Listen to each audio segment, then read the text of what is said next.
Hi, and thanks for coming back for part 2 of our basket video. In this part, I'm going to show you how to make it into a basket, a few steps on your sewing machine. If you actually missed a part where we put the applique on the two sides, that would be in part 1. Take the time, if you'd like to know how to do that, take the time to go back and watch that video. Otherwise, we'll continue on. When I left you at the end of part 1, I had my petals and my leaves stitched on this piece, I think. Petals and leaves stitched on this one. And I was about to lay out the petals and the leaves on the checked fabric. Since then, I have stitched them down when I was happy with the layout for them both. And the other thing that you'll find in your kit then are 2 pieces of Parlan, same size as the squares that we initially started with, which I think were 7 inches. And you'll find 2 squares of Parlan the same size. So once you've hand stitched your pieces onto your background fabric and you're happy with your layout, then what you'll do is take a piece of Parlan for each one of those pieces, and you will note that there's a fusible side, which is the bumpy side. Make sure that the fusible side then gets pressed to the wrong side of your fabric, and before you start pressing it with the iron, make sure that you've trimmed it to the right size and you've cut out those corner pieces as well. When you press it, this is just a little tip, don't press it too hard up against the sides of the background fabric. So you can press it, and I press it from the top, press it, well in the middle.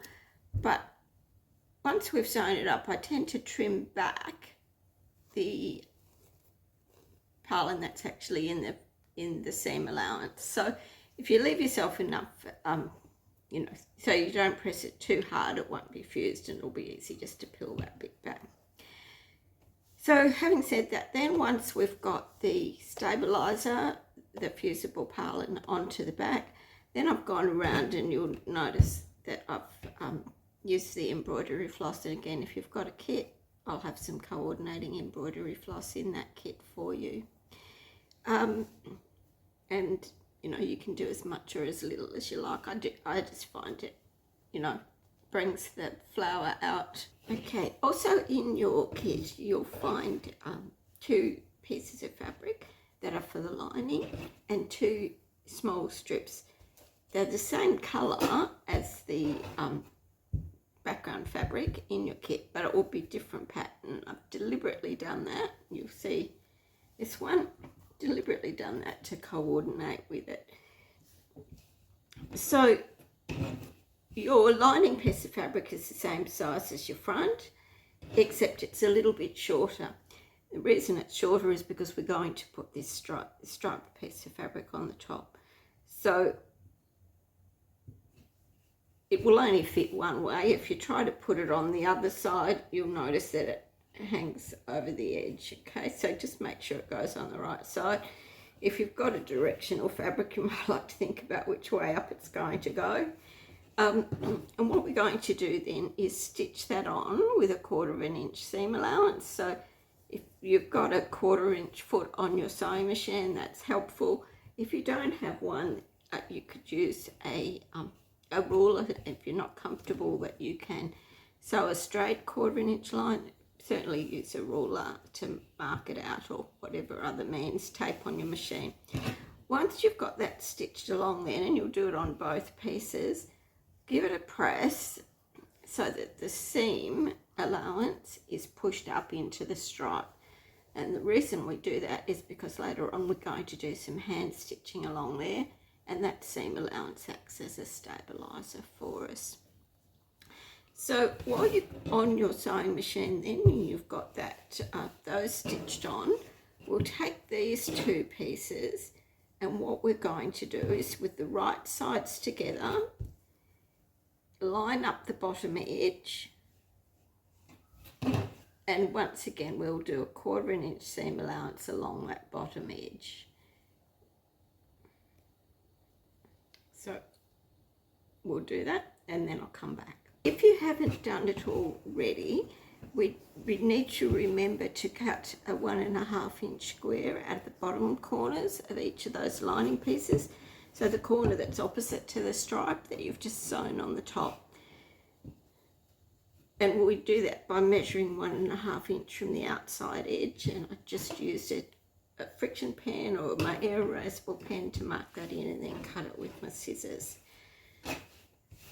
I also have, as I mentioned, stitched those two seams, those two pieces together, so with the right sides together.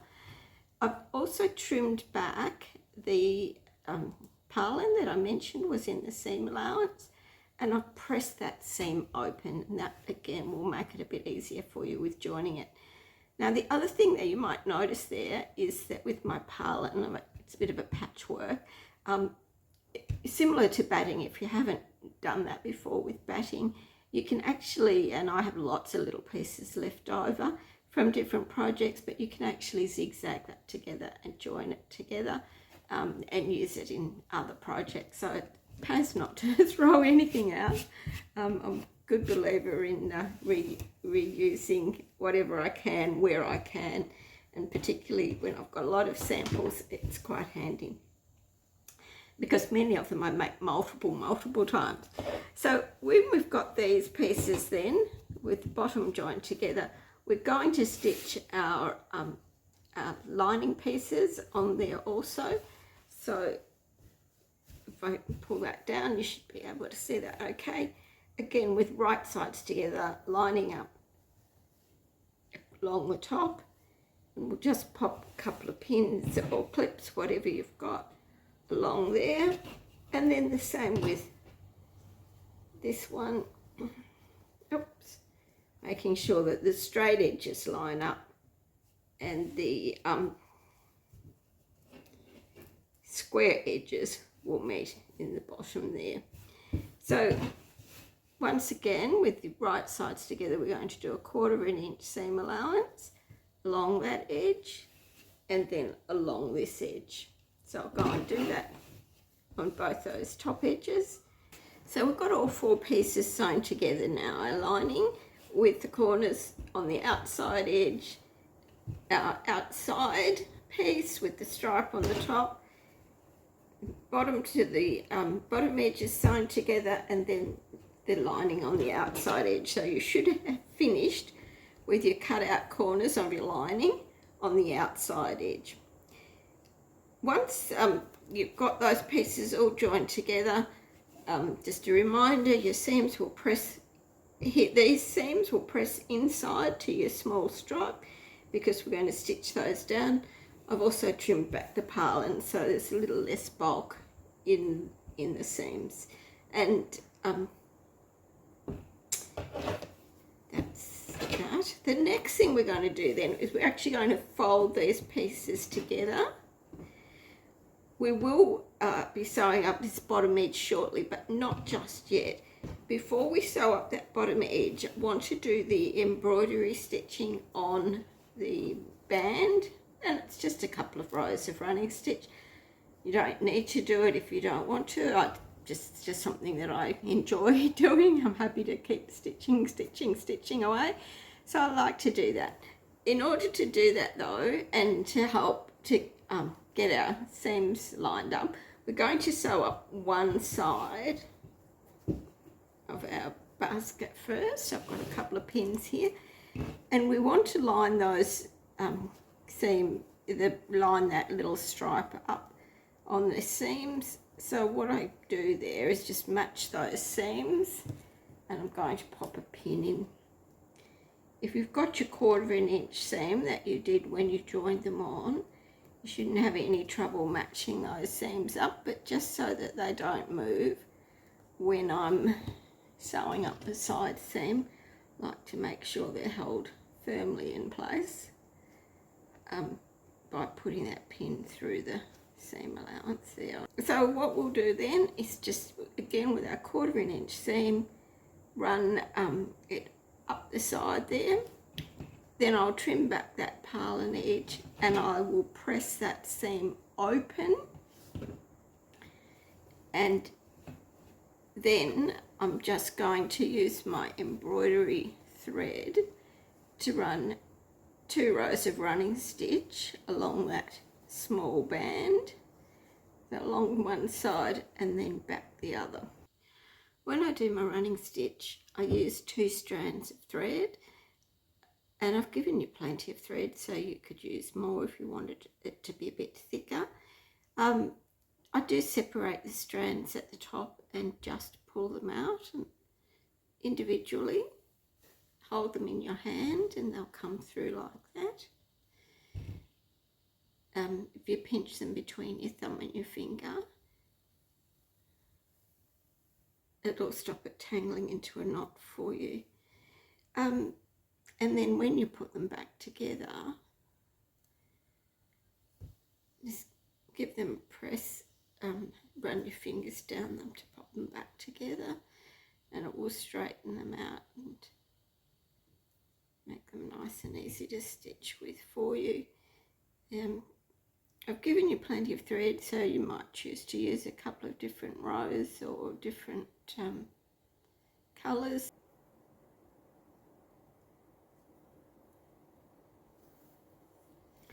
Because we've got the seam line so close to where we're stitching here, I wouldn't normally need to mark in a line, but if you're concerned, please don't be afraid to use an air erasable pen or water soluble marking pen to rule in some lines if you're worried about it being straight.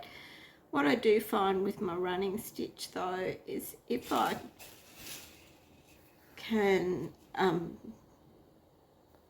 get a few stitches on my needle at the one time, and running stitch is exactly what it says, just I suppose it's running, nothing running in a straight line, nothing too fancy about that. But if I can get a few stitches on my needle, it's sometimes easier to gauge the distance between if I'm putting my needle in and pulling it out the same or similar distance apart. But if you get a few stitches on your needle like that, when you pull them through, you'll find that they should be relatively straight, much straighter than if you try just to do one stitch at a time. So when we get up to the end, then we'll just put a knot on the bottom and tie it off.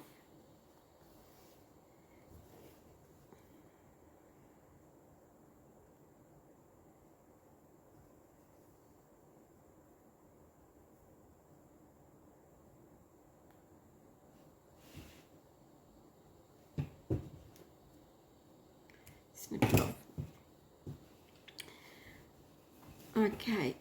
What I should have mentioned too, that I was reminded of when I was sewing up that side seam, if you've got a reverse stitch or a lock stitch on your sewing machine, when you do these edges that are close to the corners, just do a reverse stitch at the beginning and end of your rows there, and that will help to prevent it, coming undone while you're, still fiddling with it. That one should be okay. All right, so we've got to that point now. Then what we're going to do is sew up this other side, but we're going to leave our opening for this project in the side. I find if your opening is in the side of the lining, it's a little bit less visible than one that's on the bottom, but again, it's completely up to you, but somewhere we need to leave an opening. So my opening would be between the band and the bottom corner, and if I keep in mind that I'm going to have a seam allowance that will probably be 1/4 of an inch up there, I'll have my opening somewhere in between, and I'd be looking at having probably 2.5 to 3 inches. 3 inches is probably a little bit big, but if I sort of went there 2.5 and there. That will give me plenty of room to pull the inside out again. So I'm going to be stitching up this side seam, so once again matching those, particularly where the your little band is, because that's going to be the most evident if your seam doesn't match up quite as much. So start by matching up there, and then with your sewing machine start with a lock stitch or reverse stitch down the bottom. The other thing you can do if you don't have one of those, my sewing machine automatically defaults to a 2.5 stitch length. If I drop it back to a 2, the stitches are a little bit closer together, and I find they will hold much better because they're not so loose. So starting at the beginning, 1/4 inch seam allowance again. When you get up to your opening, do a reverse stitch there as well, and then start again here with a reverse stitch and go down to the bottom then. Once you've done that, sew with your 1/4 inch seam allowance across the bottom. Press open the seam and again just trim back your Parlan there, and that one will be a little bit trickier to press it open, but you'll be able to press it if you sort of go one side and then the other side. So we'll do all that sewing, leaving our opening, and then we'll come back and look at how we're going to do those corners. The final step then is to do these boxed corners. We've made sure we've got our opening in it, so we will still be able to turn it right sides out. But we're going to be doing those boxed corners. So what you've got, and the reason why I asked you to press the seams open, is because that will make it much easier for you to do the corners.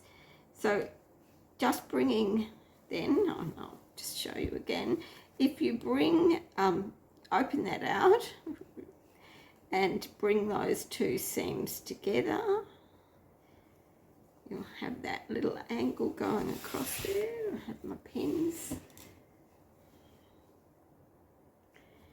Put my pin there on the seam allowance so that when I stitch, and again with my 1/4 inch seam allowance from that corner across to here, I've got those two seams together, and then when I'm finished they should line up beautifully where the fabric changes.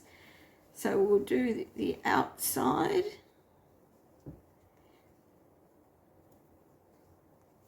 and then we'll do the lining corners in the same way. Once that's done then, and you're happy with the way that they all line up, we'll come back and turn it right side out and see what we've got. So with all those side seams and the bottom seams sewn up then, I've trimmed back the Parlan in those seam allowances just because it makes it sit a little bit flatter on the sides if it's not quite so full. Then the exciting part, of course, is to turn it the right side out through that hole that we had in the side, and I still haven't stitched it up. But you could use either that needle and thread, applique needle and thread that's in your kit, or stitch that up on your sewing machine just by holding those seams together and running a stitch very close to the edge up the inside, and by the time that's tucked in you really won't see it. I've given it a press then. The important part is to press that band to the inside and then give it a good press around the top, because then you'll turn that band to the right side so it sits outside on top of your little basket. I hope that you've enjoyed making that project or following along with me. If you haven't made it yet, I certainly had fun making both of those. Don't forget we do have some kits in our store, and I'm happy to send you out one of those if you'd like one. Everything's included: needle, thread, fabrics, everything that you'll need to make a basket. You just choose the colour that you'd like. It's a great project for somebody who's particularly beginning sewing, not only do you get to enjoy some hand stitching, but also the sewing machine part is not particularly difficult at all. So it's a great beginner project if you've got somebody that you know who would enjoy that, if you didn't want to make it for yourself. Thanks so much for joining me. It's really been great having you along. If you've persisted this long, really appreciate you taking the time to watch. I'll continue working on some